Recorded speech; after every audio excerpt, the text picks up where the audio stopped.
Hello students.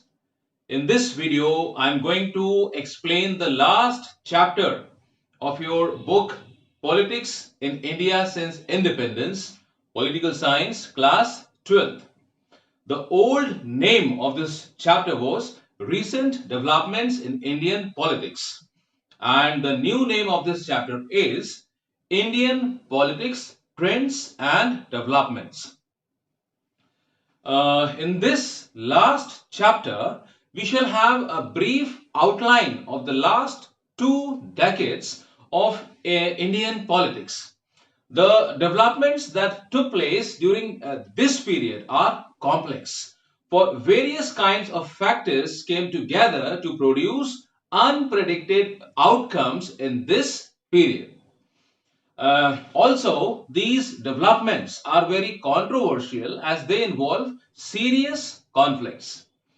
Uh, we can ask some questions central to the political change in this period. Question number 1. What are the implications of the rise of coalition politics for our democracy? Question 2. What is Mandalization all about? In which ways will it change the nature of political representation? And number 3 is, what is the legacy of Ram Janmabhoomi movement and Ayodhya Demolition for the nature of political mobilization? And number 4 is, what does the rise of a new policy consensus do to the nature of political choices? This chapter actually does not answer all these questions, but it simply gives us the necessary information and tools so that we can ask and answer these questions when we complete this book. One more very important thing, these questions cannot be avoided just because they are politically sensitive. For the whole point of studying the history of politics in India since independence is to make sense of our present. Now, let us start our first topic. The first topic is context of the 1990s. We know that after the assassination of Indira Gandhi, Rajiv Gandhi became the Prime Minister of India. He brought a massive victory to the Congress in the Lok Sabha elections, which were held immediately thereafter in 1984. In the beginning of the chapter, we shall see as the decade of the 80s was coming to a close, India witnessed 5 developments that were to make long-lasting impact on our politics. Number 1.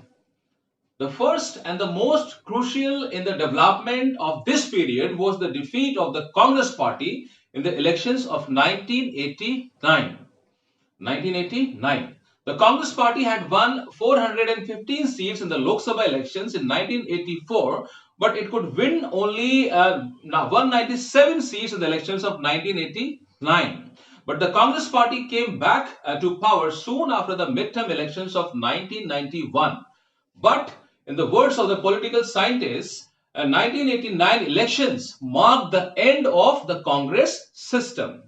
Though the Congress party continued as an important party and ruled the country more than any other party, even in this period since 1989, but it lost the kind of centrality it earlier had in the party system. And number 2, the second development was the rise of Mandal issue in national politics. This followed the decision by the National Front government in 1990 to implement the recommendation of the Mandal Commission that jobs in central government should be reserved for the other backward classes. This caused the violent anti-Mandal protests in different parts of the country. The dispute between the supporters and opponents of OBC reservations was known as the Mandal issue and was to play major role in shaping politics since 1989. Number 3. The third development is known as the initiation of a structural adjustment program or the new economic reforms. These changes started by Rajiv Gandhi first became visible in 1991 and radically changed the direction that the Indian economy had pursued since independence. Initially, these policies faced a lot of criticism, but various governments that came to power in this period continued to follow these policies. And number four, number four is a number of events culminated in the demolition of the disputed structure of Ayodhya, known as Babri Masjid in December 1992. Meaning of culminated is reached a climax or point of highest development. This event symbolized and triggered various changes in the politics of the country and intensified debates about the nature of Indian nationalism and secularism. These developments are associated with the rise of the BJP and the politics of Hindutva. And now number 5. Number 5 is the assassination of Rajiv Gandhi in May 1991 led to a change in leadership of the Congress party. Rajiv Gandhi was assassinated by a Sri Lankan Tamil linked to the LTTE when he was on an election campaign tour in Tamil Nadu. In the elections of 1991, Congress emerged as the single largest party. After the death of Rajiv Gandhi, Narasimha Rao was chosen as the Prime Minister by the party. Now, the next topic, era of coalitions. Congress party faced a defeat in the elections of 1989, but the defeat of the Congress party did not result in a majority for any other party. Though the Congress party was the largest party in the Lok Sabha, it did not have the clear majority and therefore it decided to sit in the opposition. The National Front was an alliance of Janata Dal and some other regional parties. It received the support from two diametrically opposite political groups. Meaning of diametrically is with reference to opposition, completely or directly. And this diametrically opposite these political groups were BJP and the Left Front. And on this basis, the National Front formed a coalition government, but the BJP and the Left Front did not join this government. The next topic, decline of Congress. In chapter 5, we saw in the late 60s, the dominance of the Congress party was challenged, but under the leadership of Indira Gandhi, it managed to re-establish its predominant position in politics. In 90s, it faced another challenge to its predominant position.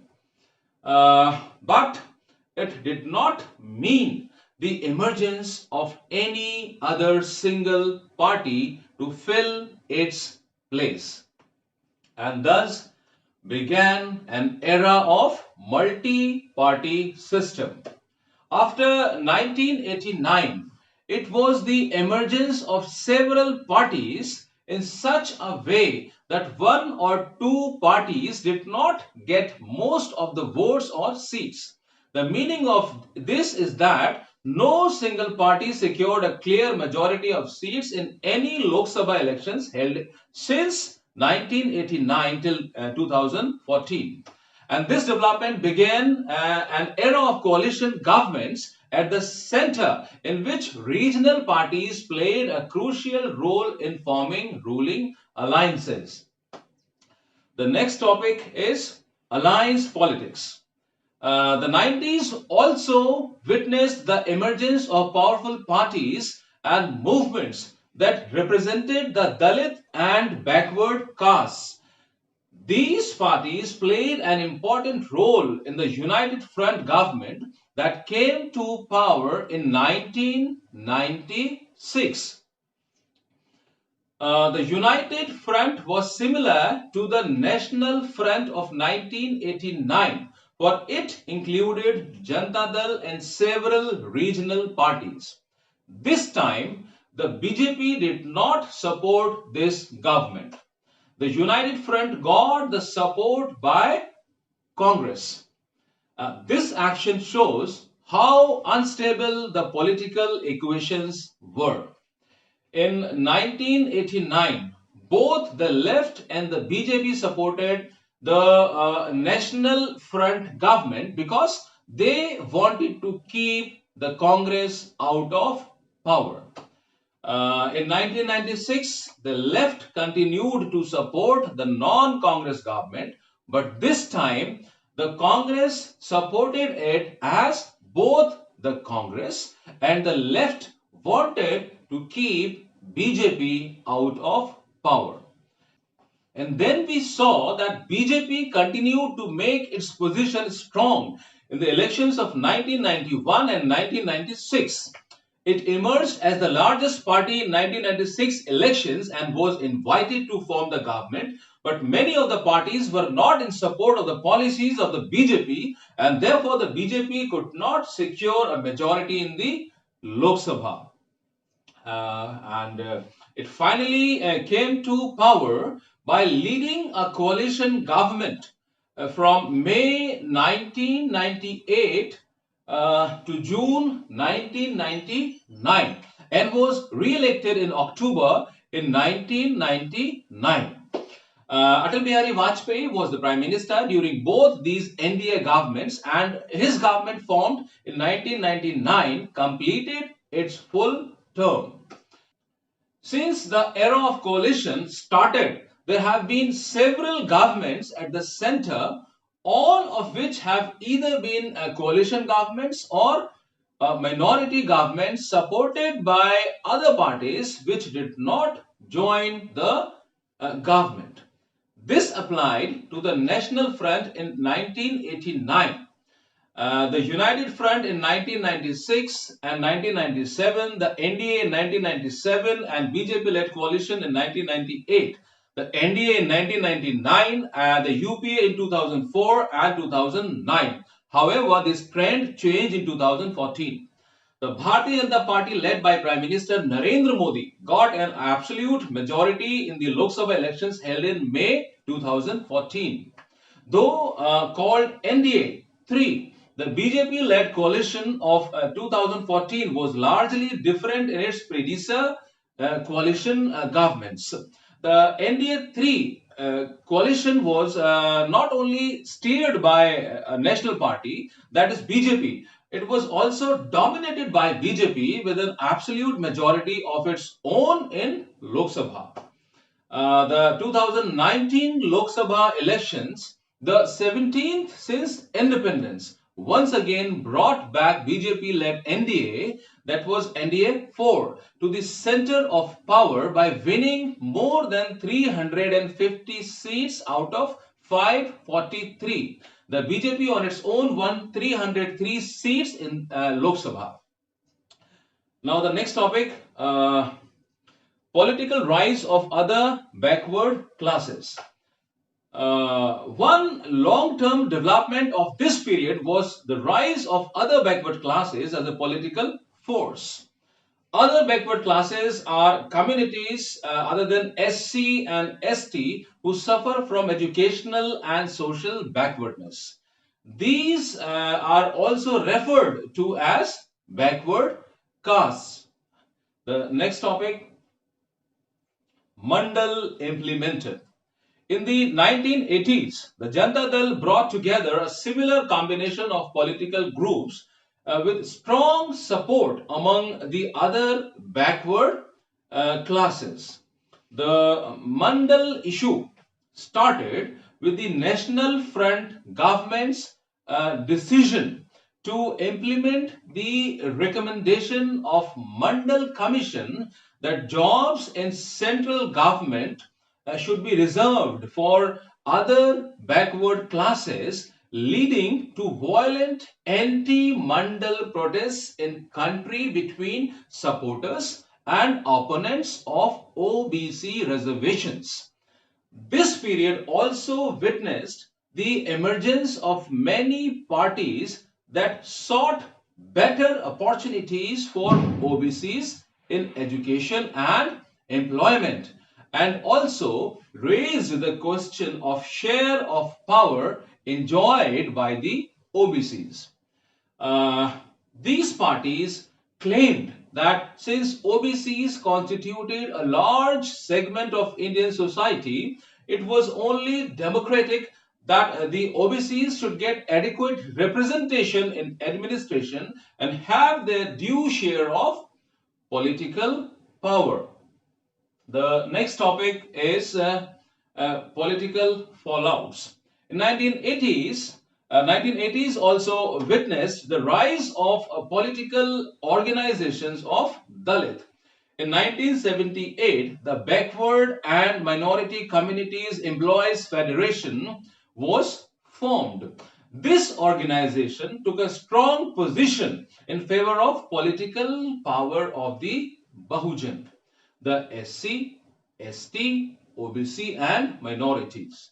It was out of this that the Dalit Shoshit Samaj Sangharsh Samiti and later the Bahujan Samaj Party BSP emerged under the leadership of Kashiram. The BSP under Kashiram's leadership was emphasized an organization based on pragmatic politics. Pragmatism means thinking of or dealing with problems in a practical way rather than by using theory or abstract principles. The BSP derived confidence from the fact that the Bahujans constituted the majority of the population and were a formidable political force on the strength of their numbers. The next topic is communalism, secularism, democracy. The other long-term development during this period was the rise of politics based on religious identity, leading to a debate about secularism and democracy. The Bharatiya Janata Party pursued the politics of Hindutva and adopted the strategy of mobilizing the Hindus. Hindutva literally means Hinduness and was defined by its originator V.D. Savarkar as the basis of Indian nationhood. It basically meant that to be the members of Indian nation, everyone must not only accept India as their fatherland, that is Pitrubhu, but also as their holy land, as Punyabhu. The believers of Hindutva argue that a strong nation can be built only on the basis of a strong and united national culture. Also, they believe that in the case of India, the Hindu culture alone can provide this base. Two major developments around 1986 became central to the politics of BJP as a Hindu party. The first was the Shah Bano case in 1985. In this case, a 62-year-old divorced Muslim woman had filed a case for maintenance from her former husband. The Supreme Court ruled in her favor. The Orthodox Muslims saw the Supreme Court's order as an interference in Muslim personal law.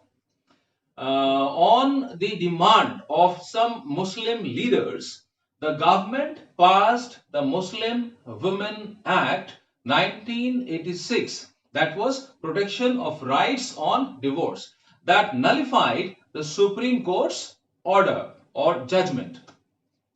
The action of the government, this action of the government actually, was opposed by many women's organizations, many Muslim groups, and most of the intellectuals. The BJP criticized this action of the government, Congress government, as an unnecessary concession and appeasement of the minority community. And the next heading is Ayodhya Dispute. Second development was the order by the Faizabad District Court in February 1986 to unlock the Babri Masjid premises so that Hindus could offer prayers at the site which they considered as a temple. As soon as the locks of the Babri Masjid were opened, mobilization began on both sides. Many Hindus and Muslims organizations tried to mobilize their communities on this question. The next heading is Demolition and After. In December 1992, the organizations supporting the construction of the temple had organized a Kar Seva, meaning voluntary service by the devotees for building the Ram temple. This situation had become tense all over the country and especially at Ayodhya. The Supreme Court had ordered the state to take care that the disputed site will not be endangered. Thousands of people gathered from all over the country at Ayodhya on 6th December 1992 and demolished the mosque. The news led to clashes between the Hindus and the Muslims in many parts of the country. The violence in Mumbai erupted again in January 1993 and continued for 2 weeks. After this incident, this chapter describes the large-scale violence that took place in Gujarat in February and March in 2002. And then the chapter takes us to the next heading. The next heading is Emergence of a New Consensus. Emergence of a New Consensus. This period after 1989 is seen sometimes as the period of decline of Congress and the rise of BJP. The next heading is Lok Sabha Elections 2004. In the elections of 2004, the Congress party also entered into coalition in a big way. In 2004 elections, the NDA was defeated and a new coalition government led by the Congress known as the United Progressive Alliance or UPA came to power. This government received support from the left front parties. The election of 2004 also witnessed the partial revival of the Congress party. It could increase its seats for the first time since 1991. However, in 2004 elections, there was a negligible difference between the votes polled by the Congress and its allies and the BJP and its allies.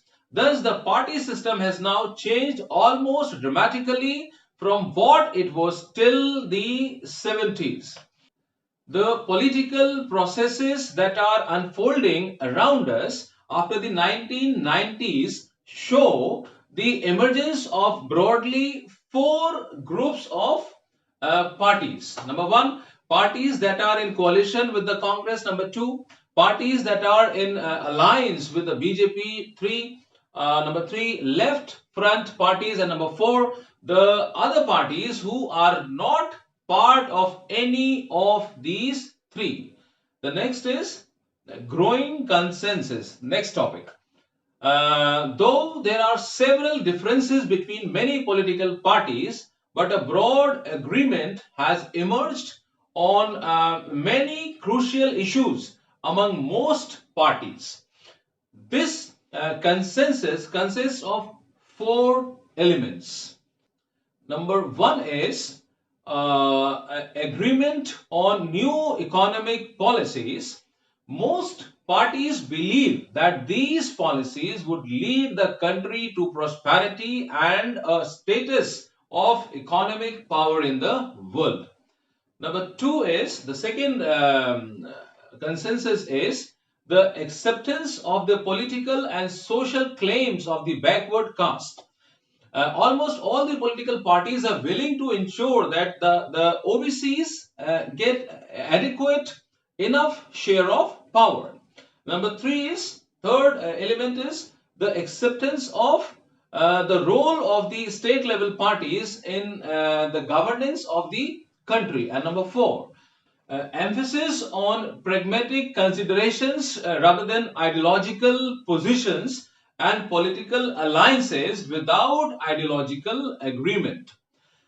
Coalition politics has shifted the focus of political parties from ideological differences to power sharing arrangements. Thus, most parties of the NDA did not agree with the Hindu ideology of the BJP, yet they came together to form a government and remained in power for a full term. So all these are the momentous changes and are going to shape politics in the near future. We cannot predict the future of democracy. All we know is that democratic politics is here to stay in India, and that it will unfold through continuous churning of some of the factors mentioned in this chapter. And this is the end of this chapter. I hope that you have understood this chapter. And to understand this chapter fully, please watch this video at least twice. Please like and share this video and also subscribe to my channel. Thank you for watching.